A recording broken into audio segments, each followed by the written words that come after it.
एक औरत अपने बेटे के साथ रहती थी। उस औरत के विवाह के कुछ वर्ष बाद ही उसके पति का देहांत हो गया था। इसलिए वह खुद ही काम करके अपने बच्चे का पालन पोषण करती थी। एक दिन बाद ही उसके पति का देहांत हो गया था। इसलिए वह खुद ही काम करके अपने बच्चे का पालन पोषण करती थी। एक दिन वासु अपनी माँ से कहता है, माँ, आज मैं स्कूल नहीं जाऊंगा।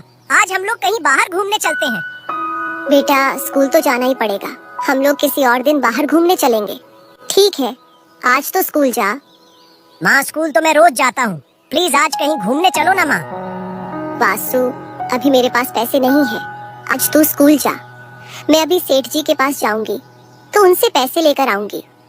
फिर हम दोनों कहीं बाहर घूमने चलेंगे। माँ, तुम हमेशा ऐसे ही कहती हो पर कहीं नहीं ले जाती हो।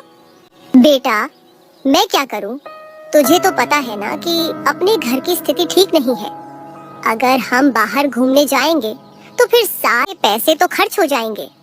तो फिर तू बता कि तेरी स्कूल की फीस कैसे मैं भरूंगी और घर का राशन कैसे लाऊंगी? ये तो मैंने सोचा ही नहीं माँ। मुझे माफ कर दीजिए, मैं अब आपसे नहीं कहूँगा। माँ, जब मैं बड़ा हो जाऊंगा तो हम बहुत दूर घूमने जाएंगे। हाँ वासु, अब चल जल्दी से स्कूल जा, तुझे देर हो रही है। ठीक है माँ। फिर वासु स्कूल चला जाता है और दूसरी तरफ कविता भी अपने काम के लिए निकल जाती है। तभी वह सेठ जी के घर काम करने के लिए जाती है और वह सेठ जी से कहती है, सेठ जी, मुझे कुछ पैसे चाहिए थे, घर का राशन भी लेना है। और वासु ने बोला है कि माँ कहीं घूमने चलो। अभी आप मुझे पैसे दे दीजिए, बाद में आप मेरी तनख्वाह से काट लेना। क्या तू हर वक्त पैसे ही मांगती रहती है? ज्यादा पैसे चाहिए तो कल से काम पर मत आ। एक तो मैंने तुझे काम दिया क्योंकि तुझ जैसी मनहूस को तो कोई काम भी नहीं देता। तेरी मनहूसियत की वजह से ही तो शादी के कुछ वर्ष बाद ही तेरे पति की मृत्यु हो गई। ऐसा मत बोलिए सेठ जी, उनकी तबीयत ठीक नहीं रहती थी, इसलिए उनकी मृत्यु हो गई। और सेठ जी, कौन स्त्री चाहती है कि वह विधवा बनकर अपनी पूरी जिंदगी गुजारे? मैं तो उसी वक्त मर जाती जब मेरे पति की मृत्यु थी, पर मैंने सोचा कि अगर मुझे कुछ हो जाएगा तो मेरे बेटे का सहारा कौन बनेगा, उसका पालन पोषण कौन करेगा? ठीक है, अब ये अपनी स्थिति मुझे ना बता और शाम को जब घर जाना तो पैसे ले लेना। शुक्रिया सेठ जी। फिर कविता काम करने लगती है और शाम को जब वह घर जाती है तब वह सेठ जी से कहती है, सेठ जी, मुझे पैसे दे दीजिए, अब मैं घर जा रही हूँ। यह लो और ध्यान रखना, इस बार तनख्वाह से आधे पैसे कटेंगे। मंजूर हो तो ले जाओ, नहीं तो जब तनख्वाह का समय आए तब लेना। ठीक है सेठ जी, अगर आपको मेरी तनख्वाह से आधे पैसे काटने हैं तो काट लेना। अब आप मुझे पैसे दे दीजिए। ये ले तेरे पैसे।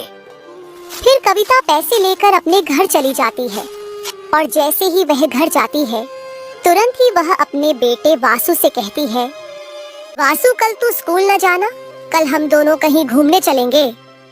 कविता की यह बात सुनकर वासु बहुत ज्यादा खुश हो जाता है और अपनी माँ से कहता है, आप सच बोल रही हो माँ, कल हम लोग पक्का घूमने चलेंगे। हाँ वासु, पक्का। अच्छा चल, अब तू पढ़ाई कर, मैं तेरे लिए कुछ खाने को बना कर लाती हूँ। ठीक है माँ। फिर कविता खाना बनाकर लाती है और फिर वह दोनों आराम से खाना खाकर सो जाते हैं।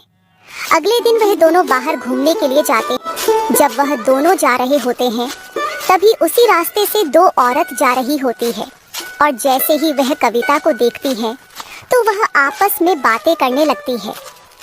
देखो बहन, आज किस मनहूस की शक्ल देख ली, मेरा तो दिन ही खराब हो गया, इतनी खुश है। तुम ठीक कह रही हो बहन, मुझे इस रास्ते से आना ही नहीं चाहिए था।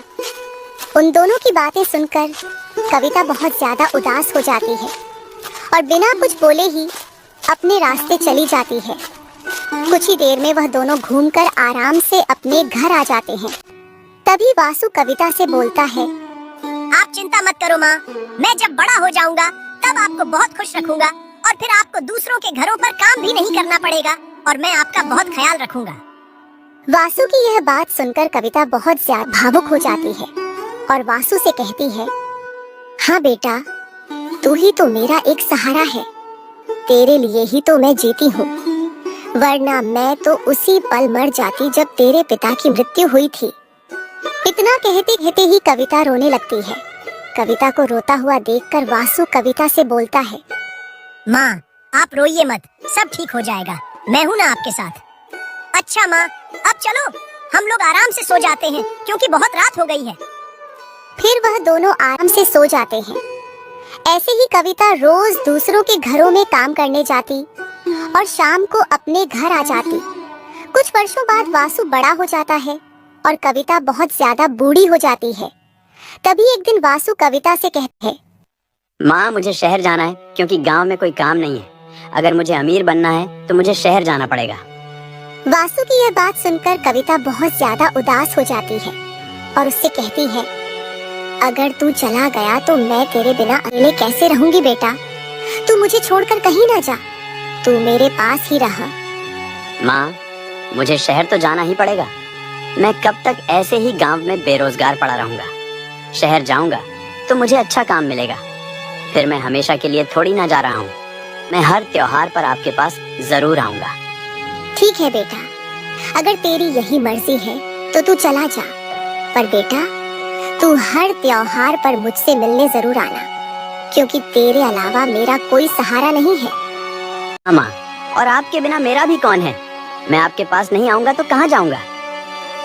फिर अगले दिन वासु शहर के लिए निकल जाता है और शहर पहुंचकर उसे अच्छा काम भी मिल जाता है। पर दूसरी तरफ बेचारी कविता अकेले वासु की याद में खाना भी नहीं खाती और उसकी तबीयत बहुत ज्यादा खराब हो जाती है। तभी गांव के कुछ लोग कविता को देखने के लिए आते हैं और उससे कहते हैं, अरे कविता, ये तेरी क्या हालत हो गई है। किसी डॉक्टर को बुलाकर अपना इलाज करा, क्योंकि तुम्हारी तबीयत बहुत ज्यादा खराब है। इतनी चिंता क्यों करती हो। तुम्हारा बेटा शहर ही तो गया है, कुछ समय बाद वापस आ जाएगा। क्या करूं भैया, माँ हूं ना, तकलीफ तो होती है। अब वासु के अलावा मेरा है ही कौन। हाँ, पर अपनी सेहत का भी तो ध्यान रखो ना।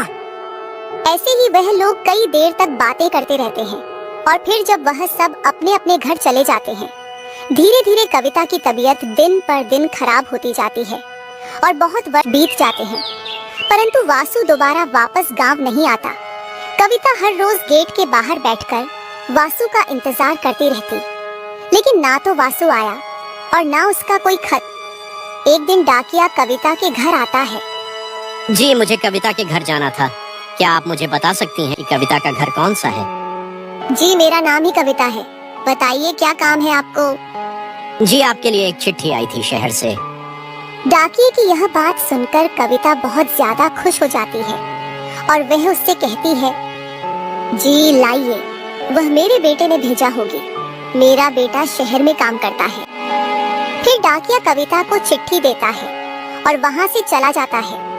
जैसे ही कविता चिट्ठी को पढ़ती है तो वह बहुत ज्यादा खुश हो जाती है, क्योंकि कल वासु शहर से घर आने वाला था। अगले दिन कविता सुबह जल्दी उठती है और वासु के लिए एक से एक पकवान बनाकर रखती है और घर के बाहर बैठकर वासु के आने का इंतजार करती है। बहुत देर हो जाती है पर वासु फिर भी घर नहीं आता। बेचारी कविता उदास मन से घर के अंदर जाकर रोने लगती है और बिना कुछ खाए पिए रोते रोते ही सो जाती है। अगले दिन वह फिर जल्दी उठती है और वासु के लिए अच्छे अच्छे पकवान बनाती है और घर के बाहर बैठकर उसका इंतजार करती है। तभी कुछ समय बाद वासु घर आ जाता है। कविता जैसे ही वासु को देखती है तो जोर जोर से रोने लगती है और उससे कहती है, तू क्यों छोड़कर चला गया था अपनी माँ को। तुझे मेरी याद नहीं आई। तेरी वजह से देख मेरी कितनी तबीयत खराब हो गई थी। मैं तुझे हर पल याद करती थी कि तू कब आएगा, पर कितने वर्ष बीत चुके हैं तुझे। अब मेरी याद आई, कम से कम तू एक चिट्ठी लिखकर ही भेज देता तो मेरे दिल को सुकून मिल जाता। तुझे पता है कि मुझे तेरी कितनी चिंता हो रही थी। पता नहीं तू शहर में कैसा होगा, तेरी तबीयत कैसी होगी। मुझे माफ कर दो माँ, मुझे जल्दी घर आना चाहिए था, पर मैं क्या करूं। इतना काम ही मिल जाता था कि मुझे ना ही कभी छुट्टी मिलती, और अगर छुट्टी मांगो तो वह बोलते थे कि काम छोड़ दे। इसलिए मैं घर नहीं आ पाया। और माँ, मुझे भी तेरी बहुत चिंता हो रही थी। तेरी वजह से मेरा शहर में बिल्कुल मन नहीं लगता था। मुझे हर पल तेरी चिंता होती थी कि पता नहीं मेरी माँ की तबीयत कैसी है। वासु की यह बात सुनकर कविता बहुत ज्यादा भावुक हो जाती है और वासु से कहती है, अच्छा बेटा, अंदर तो चल, मैंने तेरे लिए बहुत अच्छे अच्छे पकवान बनाए हैं। हाँ माँ, चलो। वैसे भी मुझे बहुत जोरों की भूख लगी है।